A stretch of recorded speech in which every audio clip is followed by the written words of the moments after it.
If this guy ever runs out of salt at home, all he has to do is come to this lake and scoop up some of the sand around it. It looks so fresh and clean that people sometimes mistake it for white beach sand, but it's actually pure salt that's left behind by the lake's extremely salty water. And because the salt content is so high, if you try to swim out to the middle, you won't be able to sink. You just float without even trying.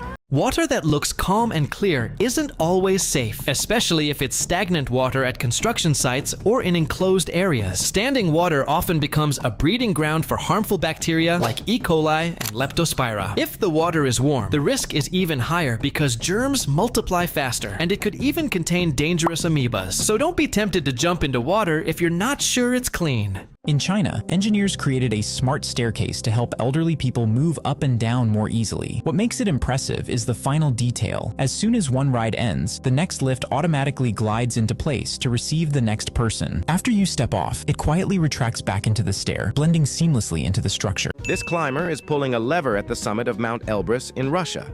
The machine is designed to count how many climbers successfully reach the top, with each climber pulling the lever once to record their achievement. However, if someone pulls it repeatedly, it can disrupt the actual count. That's why climbers are expected to use it honestly, as a sign of respect for the mountain and the journey it took to reach the summit.